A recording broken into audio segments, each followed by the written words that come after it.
לילה בהוד השרון. כל התושבים ישנים. רק שני השובבים שלנו, שמעון ויחיאל, זוממים מזימות. יחיאל, מה עושים יחיאל? אנחנו בשנת בחירות. מה זה אומר, יגאל? מה זה אומר? זה אומר שאנחנו צריכים לעשות משהו גדול ומהר. לא מבין, יגאל, לא מבין. חייבים לעשות משהו שיעלה הרבה כסף, וכל התושבים ישמחו. שלומי שבת, יגאל, שלומי שבת. שלומי שבת היה כבר מטומטם. משהו גדול יותר, יקר יותר. אבל יגאל, אנחנו בחובות, יגאל.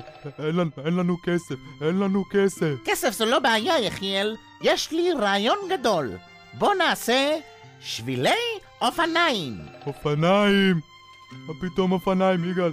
אני לא יודע לרכב, לא יודע. תשתוק מטומטם ותלך להעיר את חיינוקיו.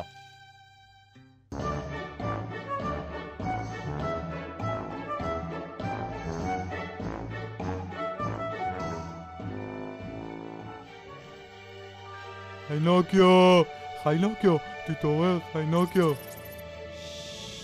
שקט, יחיאל. יהודית ישנה. חיינוקיו, בואי תמהר, חיינוקיו. יגאל מחכה לנו. בסדר. חכה רגע. שהיא לא תתעורר.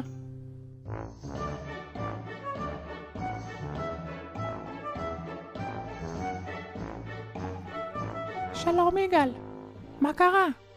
למה לא הוציא אותי מהבית בשעה כזאת? אנחנו שכחנו, חיינוקיו. שכחנו! אנחנו בשנת בחירות, חייבים להתעורר. מה זה אומר, יגאל? שנת בחירות?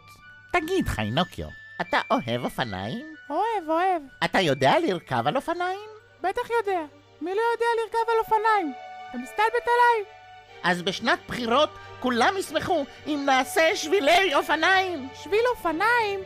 מה פתאום שביל אופניים? יהודית, איך יצאת מהבית? אל תקשיב להם, חיינוקיו, אל תקשיב להם, הם רק יסבכו אותך. אני אמרתי שלומי שבת. תשתוק מטומטם. אני אומר לך, חיינוקיו, צריך לעשות שבילי אופניים.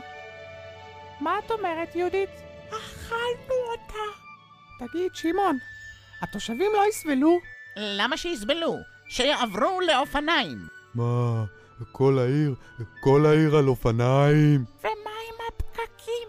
עם הכבישים? הוא הסביר לי, יהודית, את לא מבינה.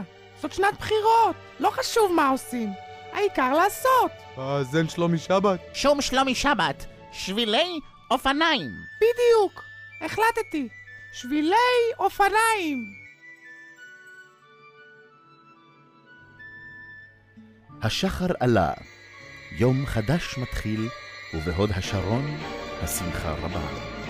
שביל אופניים יוצא לדרך, וכולם בחגיגה.